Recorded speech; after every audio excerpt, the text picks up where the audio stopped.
Mark मिनोनी खुद को technical और फंडामेंटल एनालिस्ट दोनों के रूप में क्लासिफाई करते हैं। वो सफलता की संभावना को बढ़ाने के लिए प्राइस और एक्शन के साथ साथ फंडामेंटल्स पर भी रिलाई करते हैं। मार्क ने पिछले कई सौ स्टॉक विनर्स की स्टडी करी ताकि ये पता लगाया जा सके कि वास्तव में स्टॉक परफॉर्मेंस का क्या कारण है। हम इस वीडियो में उनकी फेमस सेपर स्ट्रेटेजी देखने वाले और वे कब बाय और कब सेल करने को सजेस्ट करते हैं, ये सब देखने वाले। तो चलिए शुरू करते हैं। आज हम इस वीडियो में trade like a stock market visit के 5 मेन लेसन्स देखेंगे। Lesson number 1, trading with the trend. यहाँ हम स्टॉक मार्केट के बेसिक 4 स्टेजेस देखेंगे। अगर आपने स्टैन आइंस्टाइन की बुक पढ़ी होगी तो आपने इन्हें वहां भी देखा होगा, और मार्क ने भी ये 4 स्टेज अप्रोच पहली बार स्टैन से ही सुनी थी। चलिए इन 4 स्टेजेस पर कुछ डिटेल से नजर डालें, क्योंकि मार्क जिस टेक्निकल सेटअप्स की बात करते हैं उनके फाउंडेशन के लिए ये बहुत जरूरी है। Stage 1, the neglect phase, consolidation. यहाँ प्राइस साइडवेज फैशन में चलता है, बिना किसी सस्टेन्ड प्राइस मूवमेंट के, मतलब लगातार ऊपर या नीचे जाने के बजाय। प्राइस अपने 200 डे मूविंग एवरेज के आसपास ऑसिलेट करता है, और ये फेज महीनों या सालों तक भी रह सकता है। वॉल्यूम आमतौर पर कॉन्ट्रैक्ट होगा और पिछले वॉल्यूम्स की तुलना में रिलेटिवली कम होगा, मतलब स्टेज 4 के वॉल्यूम्स की तुलना में। Stage 2, the advancing phase, accumulation. एक स्टेज 2 एडवांस बहुत कम या बिना किसी वार्निंग के शुरू हो सकता है। हालांकि ये किसी सरप्राइज न्यूज के कारण भी शुरू हो सकता है, जैसे एक प्रॉमिसिंग बिजनेस आउटलुक या एक नया सीईओ या अचानक एस्टिमेट से बहुत ज्यादा बड़े अर्निंग्स आ जाना, एक्सेट्रा एक्सेट्रा। चाहे जो भी हो, एक बात तय है, एक प्रॉपर स्टेज 2 सिग्निफिकेंट वॉल्यूम दिखाएगा, क्योंकि स्टॉक अप डेज और अप वीक्स पर बड़ी डिमांड में होता है, और पुलबैक्स के समय वॉल्यूम रिलेटिवली हल्का होगा। Stock price 200 day moving average से ज्यादा होता है और प्राइस एक क्लियर अप ट्रेंड में होता है। Stage 3, the topping phase, distribution. जैसा कि कहा जाता है, सभी अच्छी चीजें आखिरकार खत्म हो जाती है। मार्केट में स्टॉक अनंत काल तक मोमेंटम बना के नहीं रख सकते। किसी पॉइंट पर अब अर्निंग्स कम परसेंटेज से बढ़ेगी, स्टॉक का प्राइस अभी भी ज्यादा बढ़ सकता है, हालांकि इसमें पुलबैक के समय ज्यादा वॉल्यूम होगा और स्टॉक में वोलेटिलिटी बढ़ जाएगी। 200 day moving average upside momentum खो देगी और फ्लैट होते हुए दिखेगी। Price volatility 200 day moving average के अराउंड बढ़ती हुई नजर आएगी। Stage 4, the declining phase, capitulation. किसी पॉइंट पर एक नेगेटिव सरप्राइज होगा, कंपनी अर्निंग्स एस्टिमेट को या प्री अनाउंस्ड अर्निंग्स को मिस करेगी। प्राइस एक्शन का majority part 200 day moving average के नीचे होगा। जो 200 डे मूविंग एवरेज स्टेज 3 में फ्लैट था या नीचे की ओर मुड़ रहा था, और वो निश्चित डाउन ट्रेंड में होगा। चलिए इन सभी 4 स्टेजेस को एक साथ मर्ज करके देखते हैं। ये क्लियर कर देता हूँ कि मार्क के हिसाब से स्टॉक सिलेक्शन सिर्फ स्टेज 2 ग्रोथ एरिया में कंसिडर होनी चाहिए। और हाँ दोस्तों, मार्क कहते हैं कि there should always be a previous rally with an escalation in price of at least 25 to 30% of the 52 week low before you conclude that a stage 2 advance is underway and consider buying. मतलब stage 2 में खरीदने का विचार करने से पहले आपको stock price में पहले से एक सस्टेन्ड इंक्रीज देख लेना चाहिए। ये पक्का करें कि स्टॉक अपने 52 वीक लो से कम 25-30% बढ़ गया हो। ये स्टेज 2 एडवांस का कंफर्मेशन देगा। आप ये भी देख सकते हैं कि 200 डे मूविंग एवरेज कम से कम 1 महीने से अप ट्रेंड में हो। तो हमने ये तो देख लिया कि स्टॉक को स्टेज 2 में खरीदना चाहिए, और स्टेज 2 में हमें कब खरीदना चाहिए। चलिए ये अगले लेसन में देखते हैं। Lesson number 2, volatility contraction pattern, VCP pattern. साफ शब्दों में बताएं अगर, तो हम इसमें सप्लाई और डिमांड का बेसिक कॉन्सेप्ट देखेंगे। तो चलिए शुरू करते हैं। यहाँ देखिए कि स्टॉक अप ट्रेंड में है और वॉल्यूम में भी अप ट्रेंड है। स्टॉक अप ट्रेंड में गया और वॉल्यूम भी ज्यादा है, जो कि इंडिकेट करता है कि इसमें स्ट्रॉन्ग प्लेयर्स हैं, मतलब इंस्टीट्यूशंस और बिग इन्वेस्टर्स। और जब पुलबैक आया तो वॉल्यूम कम हो गया। सिमिलरली हम बाकी चार्ट्स में भी इस तरह से प्राइस कॉन्ट्रैक्शन देख सकते हैं।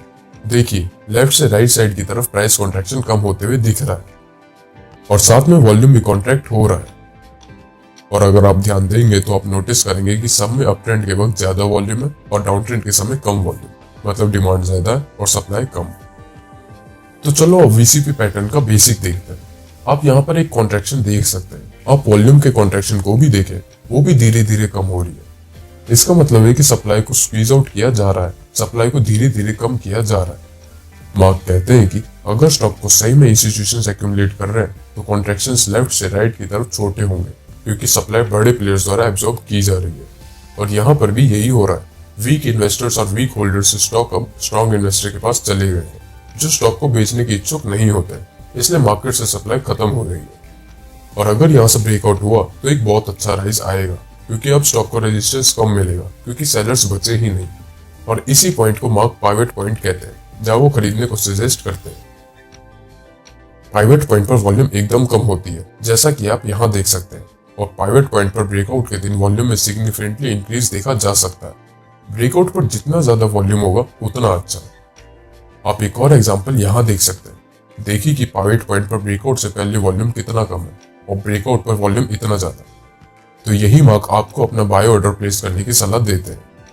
और हाँ दोस्तों, याद रखना, ये कॉन्ट्रैक्शन 2 से 6 के बीच कितने नंबर का भी हो सकता है और हर कॉन्ट्रैक्शन अपने पिछले कॉन्ट्रैक्शन से कम होगा। अगर ज्यादा हो रहा है तो खुद सोचे कि क्या सप्लाई कम हो रही है या उल्टा बढ़ रही है। तो प्राइस वोलेटिलिटी को लेफ्ट से राइट साइड की तरफ कम होते हुए देखें और उसके साथ वॉल्यूम भी कॉन्ट्रैक्ट होना चाहिए, जो इंडिकेट करेंगे कि मार्केट से सप्लाई कम हो रही है। और जितना हो सके पाइवट पॉइंट पर या उसके आसपास स्टॉक को बाय करें।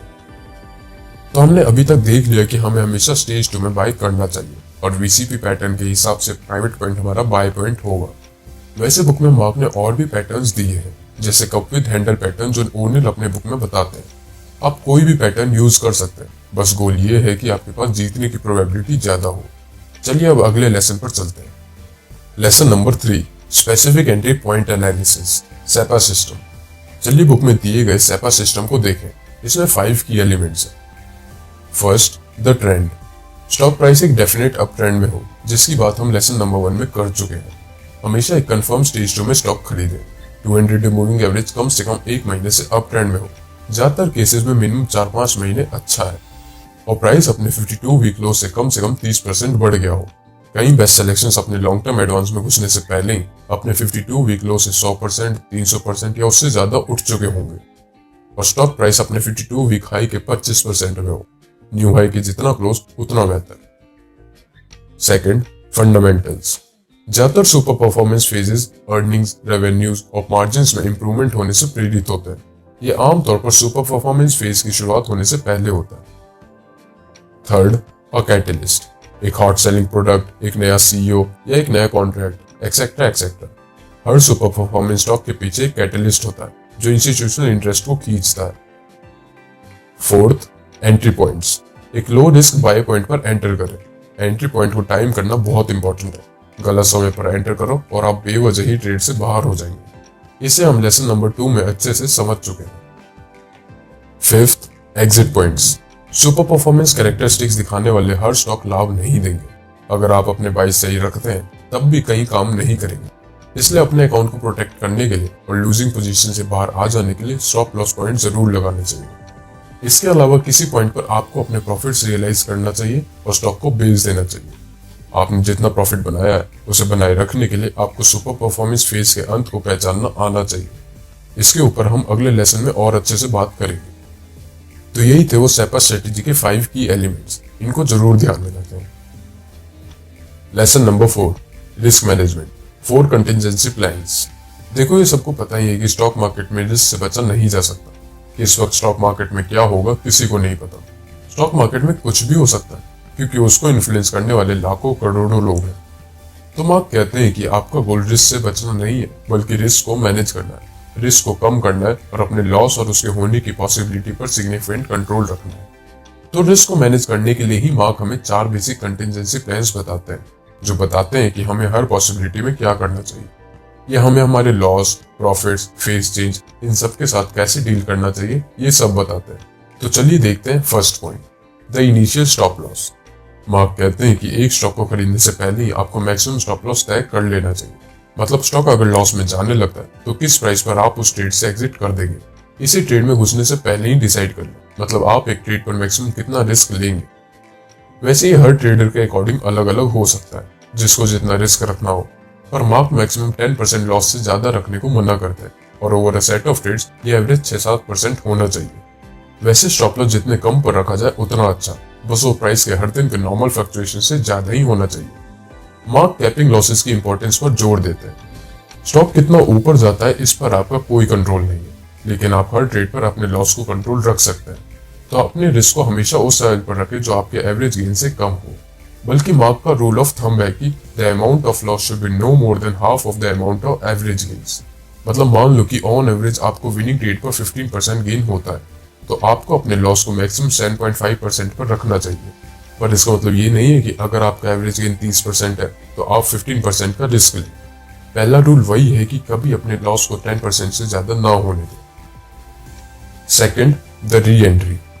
अब कुछ स्टॉक्स हो सकते हैं कि बाय करने के लिए सारे कैरेक्टरिस्टिक्स दिखाएं और एक स्ट्रॉन्ग बेस देखकर आप उन्हें बाय करें, फिर उसके बाद वो अचानक से एक करेक्शन या एक शार्प पुलबैक से गुजरे, जिससे कि आप अपने स्टॉप लॉस के कारण उस ट्रेड से बाहर हो जाए।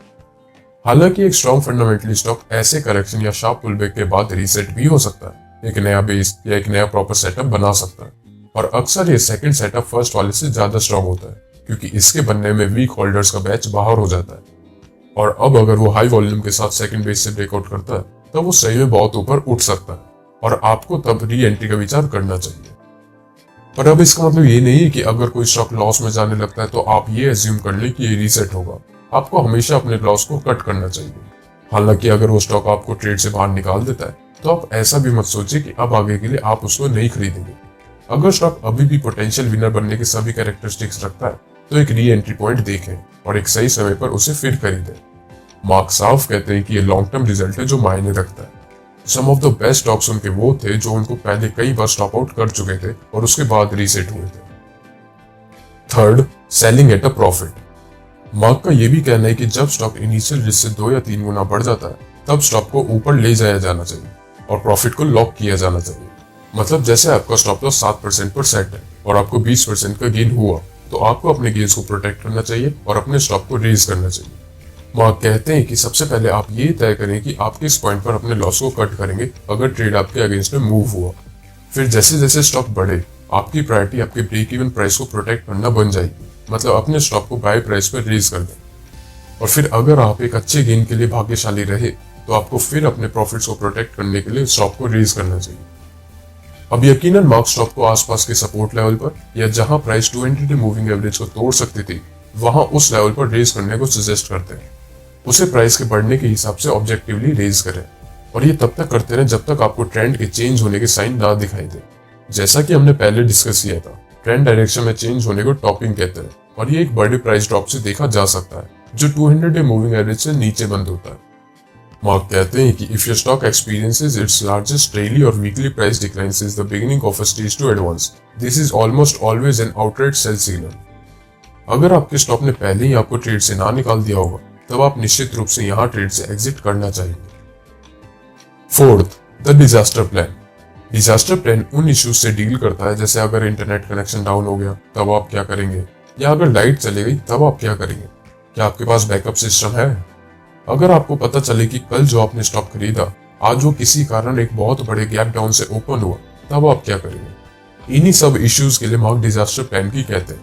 ऐसे होने के बहुत ही ज्यादा कम चांसेस है, पर फिर भी ये आपके पोर्टफोलियो और हार्डवर्क को बचा सकती है। तो यही थे वो 4 कंटिजेंसी प्लान जो आपके स्टॉक के साथ होने वाली हर पॉसिबिलिटी से डील करती है। Lesson number 5, key points to remember. First, P number is no magic. Mark थोड़ा सा भी वैल्यू को कंसिडर नहीं करते हैं। इनफैक्ट वैल्यू कैलकुलेट करने के यूनिवर्सल मैट्रिक पी नंबर को वो यूजलेस मानते हैं। जब पी रेशियो और सुपर परफॉर्मेंस स्टॉक की बात आती है, तो कोई अप्रोप्रिएट लेवल नहीं है। पी रिलेटिवली कम या हाई कैसे भी शुरू हो सकता है। वो कहते हैं कि वैल्यू स्टॉक प्राइसेस को नहीं चलाता है, लोग ऑर्डर प्लेस करके चलाते हैं। वैल्यू बस इक्वेशन का पार्ट है। अल्टीमेटली आपको डिमांड की जरूरत है। किसी स्टॉक का पी बहुत ज्यादा है तो ये ना सोचे कि वो बहुत महंगा है, उसको क्यों खरीदें।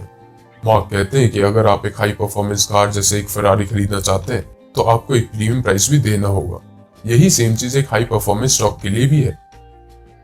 यहाँ देखिए कि ये स्टॉक इतना बढ़ गया और यहाँ इसकी पी 230 है, तो सो कॉल्ड पी मैट्रिक के हिसाब से ये स्टॉक बहुत महंगा है और आपको इसे नहीं खरीदना चाहिए। ये और कितना ही ऊपर जाएगा, है ना। अब चलो देखते हैं कि 3-4 महीने बाद इस स्टॉक का क्या हुआ। आप साफ साफ देख सकते हैं कि असल में वो तो बस शुरुआत थी, असली खेल तो उसके बाद शुरू हुआ। यहाँ एक और एग्जांपल देखिए। आप साफ साफ देख सकते हैं कि पी का स्टॉक परफॉर्मेंस से कोई रिलेशन नहीं है। पी रिलेटिवली हाई या कम कैसे भी शुरू हो सकता है। ये एक और एग्जांपल है। तो बॉटम लाइन यही है कि पी नंबर का आपके स्टॉक से कोई लेना देना नहीं है। मार्क सजेस्ट करते हैं कि आप इस पी वैल्यू कैलकुलेशन को भूल जाएं और दूसरे मैट्रिक्स के बेसिस पर अर्निंग्स ग्रोथ के लिए सबसे ज्यादा पोटेंशियल रखने वाली कंपनीज की तलाश करें। Second, the cheap trap. एक सस्ते स्टॉक को खरीदना पोकर में ट्रैप होने के जैसा है। इससे दूर होना मुश्किल है। जब आप एक स्टॉक को सिर्फ इसलिए खरीदते हैं क्योंकि ये सस्ता है, तो अगर ये आपके अगेंस्ट में मूव हुआ तो इसे बेचना मुश्किल है, क्योंकि ये अब और भी सस्ता है। यही तो कारण है कि आपने इसे फर्स्ट प्लेस पर खरीदा था। इट्स चीप तर्क के हिसाब से the cheaper it gets the more attractive it becomes. इस तरह की थिंकिंग इन्वेस्टर्स को बड़ी मुसीबत में डाल सकती है। आप इससे दूर रहें। एक स्टॉक को सिर्फ इसलिए खरीद लेना कि ये सस्ता है बहुत नुकसानदायक हो सकता है, क्योंकि उसके सस्ते होने का एक रीजन है, उसमें इन्वेस्टर्स इंटरेस्ट नहीं दिखा रहे। जब वो स्टॉक मोमेंटम पकड़े और आपके दूसरे सारे कैरेक्टरिस्टिक्स को पूरा करे, तभी उसे खरीदे। Third, buy near a new high. Stock market में आपके द्वारा सुने जाने वाले सबसे कॉमन फ्रेजेस में से एक है buy low and sell high. बेशक ये साफ है कि प्रॉफिट के लिए आपको उस प्राइस से कम प्राइस पर खरीदना होगा जिस पर आप बेचेंगे। हालांकि इसका मतलब ये नहीं है कि आप उस स्टॉक को अभी तक के मिनिमम प्राइस पर खरीदें। एक स्टॉक जो अपने 52 वीक लो के आसपास है, उसका मतलब है कि बायर्स के कंपैरेटिव सेलर्स बहुत ज्यादा है और उसके पास अपसाइड मोमेंटम भी नहीं है। तो हो सकता है कि इस तरह के स्टॉक्स और नीचे जाए। उसी का उल्टा एक न्यू हाई पर पहुंचने वाले स्टॉक के पास कोई ओवरहेड सप्लाई नहीं है, जो कि बढ़िया बात है। एक बात याद रखना, हमारे पर्सनल ओपिनियंस या एक्सपर्ट फोरकास्ट की तुलना में मार्केट कहीं ज्यादा बार सही होता है। जैसा कि जेसी लिवरमोर भी कहते हैं, the market is always right.